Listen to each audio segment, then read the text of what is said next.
ఉన్న బంగారాన్ని విడిపించి ఆ రోజు ఆన్లైన్ రేటుకే మేము కొంటాం. Sharma gold company. నమస్తే, వెల్కమ్ టు సుమన్ టీవీ. నేను మీ యామ్ని.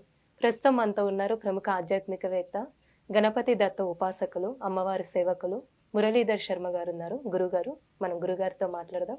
నమస్తే అండి. మహాదేవ శ్రీమాత్రే నమః. గురుగారు, ఇప్పుడు మనకి మహాశివరాత్రి మార్చి 8వ తారీఖు వస్తుందా, అసలు 9వ తారీఖు వస్తుందండి? ఇది కూడా ఒక డౌట్ లాగా అయిపోయింది ఇప్పుడు మనకి. వాస్తవానికి గత కొంతకాలం నుండి కూడా దసరా కావచ్చును, లేదా యొక్క రాఖీ పండుగ కావచ్చును, ఇలాంటివి సంక్రాంతి అయినా, ఇప్పుడు మెయిన్ పండుగలన్నీ 2 రోజుల్లాగా అట్లా అయిపోయినాయి.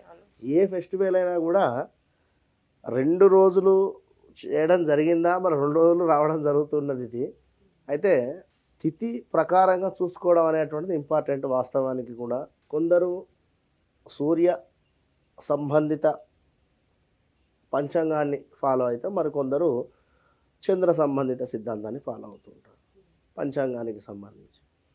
ఇందులో సూర్యోదయంతో ఉండేటువంటి తిథి ఏదైతే వస్తుందో దాన్ని చూసుకొని వెళ్ళాలి అని చెప్పి మనకు పెద్దవారందరూ కూడా చెప్పడం జరుగుతున్నది. మరి కొన్నిటికి సాయంకాల తిథి కావాలి. సంకటహర చతుర్థి ఉంది ఉదాహరణకు, అది మనకు చవితి రాత్రి చంద్రుడు కావాలి మనకు, కనుక అది తిథి మనకు సాయంకాలం 7:30 తర్వాత చవితి వచ్చినా కూడా మనం అదే చవితిని చూసుకోవచ్చు. సంకటహర చతుర్థి అంటే ఇట్లా, అంటే కొన్ని ఉదాహరణలు. ఎస్పెషల్లీ మహాశివరాత్రి అంటేనే అద్భుతము. అసలు ఆ వైబ్రేషనే వేరు. మహాశివరాత్రి అన్న, మహాదేవ అన్న, అసలు పరమేశ్వరుడు అంటేనే ఆ వైబ్రేషన్ వేరు, ఆ ఫీలింగ్ వేరుగా, గూస్ బంప్స్ అంతే. అలాంటి పరమేశ్వరునికి సంబంధించినటువంటి మహాశివరాత్రి అనేటువంటిది మనకు ప్రతి మాఘమాసంలో రావడం జరుగుతూ ఉంటుంది. మాఘమాసంలో అమావాస్య ముందు చతుర్దశి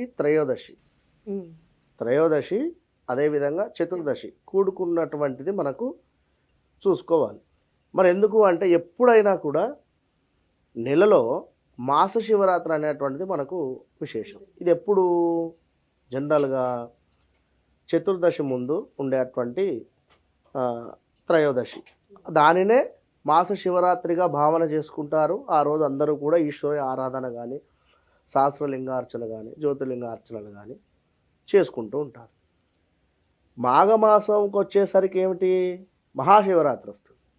ఎట్ ద సేమ్ టైం ఎట్లానైతే మనకు అమావాస్య ముందు చతుర్దశి ముందు త్రయోదశి ఎట్లానైతే చూసుకుంటూ ఉంటామో మాస శివరాత్రికి, అదేవిధంగా మహాశివరాత్రి కూడా అంతే. కానీ మాఘమాసము ఇక 8వ తారీఖు అనేటువంటిది మనకు మార్చి నెలలో రావడం జరిగింది. విన్నారా? ఇక 9వ నెల అని అనుకునేటువంటి ఆలోచన చూసుకున్నట్టయితే ఏం జరుగుతుంది, తిథి మారుతుంది. ఇటు చతుర్దశి అమావాస్య ఉంటుంది మనకు, కనుక అది అవసరం లేని విషయము. 8వ తారీఖు రోజే మనము మహాశివరాత్రికి సంబంధించినటువంటి ఈశ్వర ఆరాధన కానీ, ఈశ్వరునికి సంబంధించినటువంటిది ఏదైనా కూడా అద్భుతం చేసుకుంటే ఎంతో విశేషంగా ఉంటుంది. ఈ విధంగా మహాశివరాత్రి రోజు చక్కగా కూడా ఉపవాసం ఉండి, జాగారము, ఉపవాసాలు, అదేవిధంగా కొన్ని ఏరియాలలో కొన్ని పేర్లు ఉడికించినటువంటివి, అంటే కందలు, అదే దుంపలు సంబంధించినటువంటివి తినేటువంటి పరిస్థితి, భోజనం చేయకుండా రాత్రి వరకు కూడా ఉండి, రాత్రి చక్కగా కూడా కళ్యాణం ఉంటుంది ఒక్కొక్క దగ్గర, లేదా సాయంకాలం ఉంటుంది శివరాత్రి రోజు. కొన్ని ప్రదేశాలలో ఉదయమే ఉంటుంది కళ్యాణం. అంటే వారి వెసులుబాటు, వారి తీరును బట్టి. కొన్ని పల్లెటూళ్ళల్లో పొద్దుటే చేసేస్తారు. పొద్దుట అంటే అదే 11, 12 ప్రాంతంలో, 10:30 ప్రాంతంలో. కొందరు సాయంకాలం 7:30, 8 ప్రాంతంలో కళ్యాణం చేసుకుంటారు. మరికొందరు 10ంటికి చేసుకుంటారు. అటు పిమ్మట లింగోద్భవ సమయం. ఇప్పుడు గురుగారు లింగోద్భవ సమయంలో అసలు ఏ విధంగా పూజ చేస్తే మంచిది? దీనినే నిషి పూజగా చెప్పడం జరుగుతూ ఉంటుంది. నిషి సమయము, నిషి పూజ, లింగోద్భవ సమయం అంటే ఆ యొక్క భగవంతుడు లింగ రూపకంగా ఏర్పడినటువంటి సందర్భము, దానిని నిషి పూజగా చెప్పడం జరుగుతూ ఉంటుంది. లింగోద్భవ సమయం, దీనికి 4 రకాల పేర్లు. అయితే మనకు ఈ మార్చిలో 8వ తారీఖు నాడు చూసుకున్నట్టయితే విశేషంగా రాత్రి 12 తర్వాత 12 గంటల 5 నిమిషాల నుండి, ఇక 12 గంటల 5 నిమిషాల నుండి తిరిగి మరలా కూడా 12:55 నిమిషాలు 56 నిమిషాల వరకు కూడా, అంటే సుమారుగా ఒక 50 నిమిషాలు అనుకోండి. ఈ 50 నిమిషాలు కూడా అసలు ఎంతో అద్భుతం, ఎంతో విశేషం. ఈ సమయంలో ఎవరైతే మహన్యాసపూర్వకంగా లఘుగా అయినా చేసుకోవచ్చు. మహన్యాసం లఘుగా చేసుకున్నా కూడా మనకు ఆ సమయం సరిపోతుంది. ఎందుకంటే మహన్యాసం చేసుకోవాలంటేనే సుమారుగా గంటన్నర పడుతుంది. కనుక ఈ సమయంలో చక్కగా కూడా లఘుగా అయినా మహన్యాసపూర్వకంగా రుద్రాభిషేకం చేసుకున్నట్టయితే మృత్యుదోష నివారణలు కానీ, ఎస్పెషల్లీ ఆర్థికంగా ఎవరైతే బాధపడుతూ ఉన్నారో, ఒక వివాహానికి సంబంధించి బాధపడుతూ ఉన్నారో, లేదా భార్యాభర్తలలో అన్యోన్యత లోపము తక్కువై బాధపడుతూ ఉన్నారో, ఎలాంటి సమస్య ఉన్నా కూడా, అసలు ఇది అని కాదు, నిజంగా ఛాలెంజ్ చేసి చెప్తున్నా, ఆ సమయానికి మీరు కనుక మహన్యాసపూర్వక రుద్రాభిషేకం చేసుకున్నట్టయితే మామూలు రిజల్ట్ ఉండదు.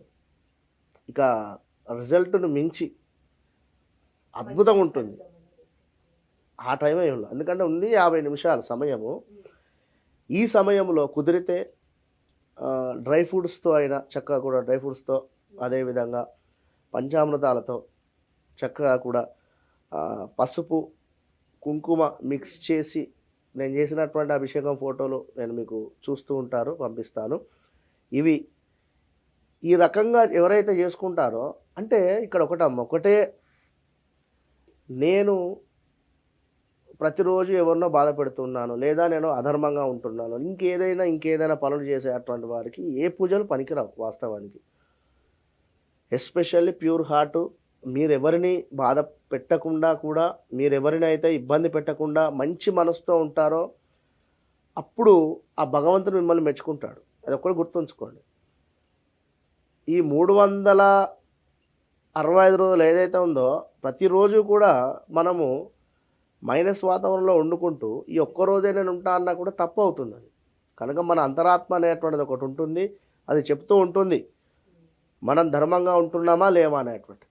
కనుక ధర్మబద్ధంగా కూడి ఉన్నటువంటి అభిషేకాన్ని ఈశ్వరుడు మెచ్చుతాడు అనేటువంటి విషయాన్ని గమనించుకొని, ఈ నిషి పూజ సమయం, నిషి ఉండేటువంటి సమయంలో అభిషేకం చేసుకొని ఆ యొక్క భగవంతుని యొక్క అనుగ్రహం పొందండి. చాలా అద్భుతమైనటువంటి రోజు, అంతే, ఇక మరల రాదు. ఇక అది ఎంతో అద్భుతం అంటే అంత అద్భుతం. చక్కగా తెలియజేశారండి. ధన్యవాదాలు. మహాదేవ.